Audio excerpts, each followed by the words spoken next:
Want it? This will be my hands-on review of the Pluto trigger. So I bought this Pluto trigger. It does a lot of fun features. It can detect lightning, infrared, I don't know. There's so many different things it can do. But one of the reasons I got it is because I've always wanted to try water drop photography, and they said that this can do it with their valve, or Pluto dropper valve, whatever they wanted to call it. So I picked up this, and I picked up the dropper. That's the dropper. Yes, this is not supposed to be hanging like this. It's held on by double-sided tape that doesn't hold real good. Oh, see, I couldn't even pull this out. Now, that being said, it works. And it works really well once you get it fine-tuned. Ugh, there, cable's out. Now, this coming off all the time, I already had to resolder that negative wire once. I've used this one time, and I had to resolder that wire once before using it. Yeah, it comes off pretty easily. Why did you not make a nice plastic cover to cover all this? Like this. This is a nice finished product. All the holes are nice and fit. I mean, it's got a nice cover to it. It looks like a solid product. And it is. It works. Why did you not do that for this? For real. I mean, look at it. It's an exposed motherboard. The battery's exposed in the back. The power wires are exposed and break off. I mean, seriously. Could you not make a nice fancy looking cover to say like Pluto dropper or Pluto valve and stick it right on top of that? I don't understand. Anyway, let me show you the app a little bit, and then I'll get back to my setup here. So, here's the app. Lots of useful things. Intervalometer, Pluto sensors. These are sensors right in the Pluto.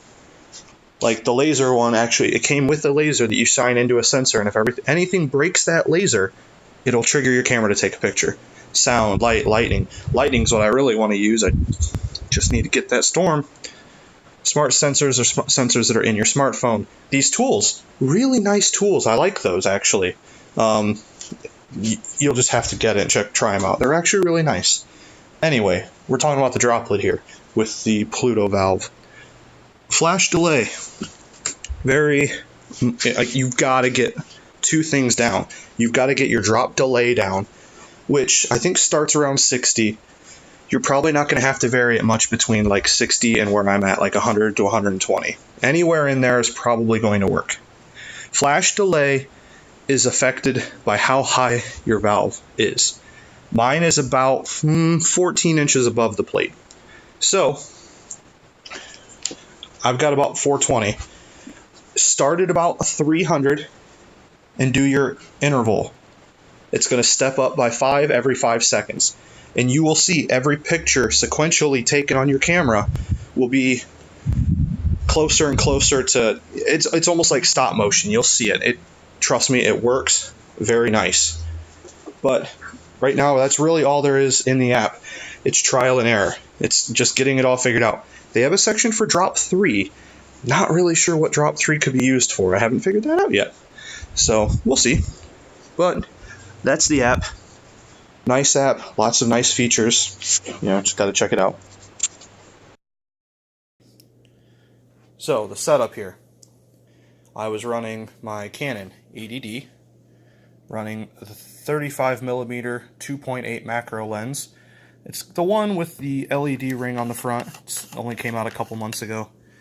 I did not use the ring for this because it would mess up the shots. Then I'm running two Godox, however you want to pronounce it. Godox V862 Canon flashes. The one over here has a blue cover on it. The one over here, I was just holding these colored pieces in front of it to, see what I could do. Plate full of water, dropper full of water. Canon camera was set up to aperture, I believe, of f7.1 and a 1 second exposure. The instructions call for a 2 second exposure, but I only did 1. I don't really remember why. It was some kind of timing issue. Oh, I remember now.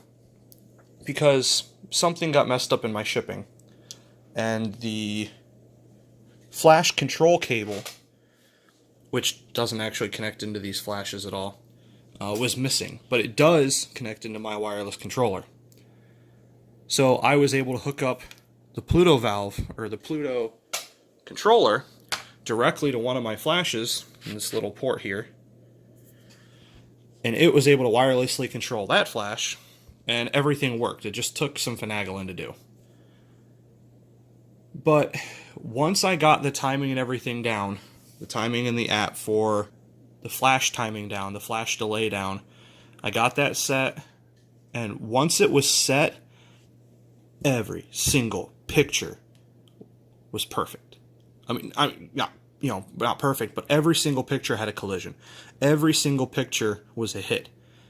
I mean, it was ridiculous how consistent it is once you have it set up. And it works. It works really well. The valve works. It looks kind of janky. I'm not exactly sure why.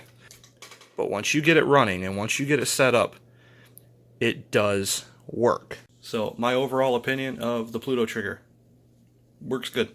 No issues with it really. Takes a little while to get set up and used to, depending on what you're doing.